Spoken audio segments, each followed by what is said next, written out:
बाढीको कारणले गोहना खोलामा हेर्नुहोस् त यति ठुलो बाढी आएको छ। अब जनधनको क्षति हुने सम्भावना भएको छ।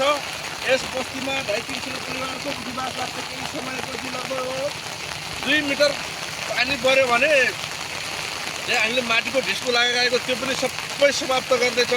यो कुनै पनि राज्यको अङ्गले अहिलेसम्म नहेरेको अवस्था। खोलामा कैलाली जिल्लामा हेर्नुहोस् वृद्धि विकास बढ्दै गएको छ। कञ्चनपुरमा केही पनि छैन। कञ्चनपुरमा प्रबन्धनका लागि पटक पटक हामीले गुहार गरेका छौँ।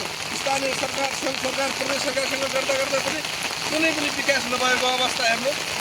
दर्शकबिन, यो राज्य मौन भएको छ। यो राज्यका आँखा फुटेका छन् कि गहिरो सरकार भएको कारणले अहिले जनताको बिचिल्ली भएको छ। अबको केही समयमा यहाँ बाढीभित्र पस्यो भने 250-300 घर हुन्छ।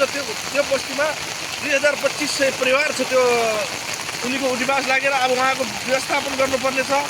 यो राज्य मौन छ। स्थानीय सरकारले हेर्दैन, प्रदेश सरकारले चिन्दैन, सङ्घ सरकारले चिन्दैन।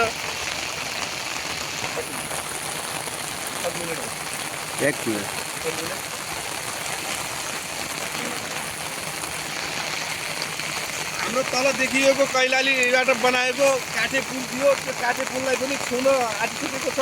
त्यो पुल जान्छ होला केही समयमै, पुल पनि भत्किने सम्भावना छ। यतापट्टिको कैलालीको बस्तीलाई पनि समस्या हुन्छ होला अब केही समयमै। तर हामी कञ्चनपुरवासीको लागि चाहिँ दुःखद हो।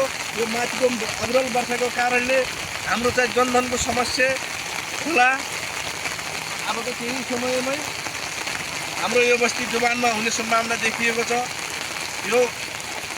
यो आएको बाढी स्थानीय सरकार, सङ्घ सरकार, प्रदेश सरकारसँगमा पुगोस् भन्ने चाहना पनि हो। उहाँहरूको आँखा कान खुलोस्। यो छिटोभन्दा छिटो यहाँ बाढीको समस्या छ, तडबन्धनका लागि पहल होस् भन्न चाहन्छु।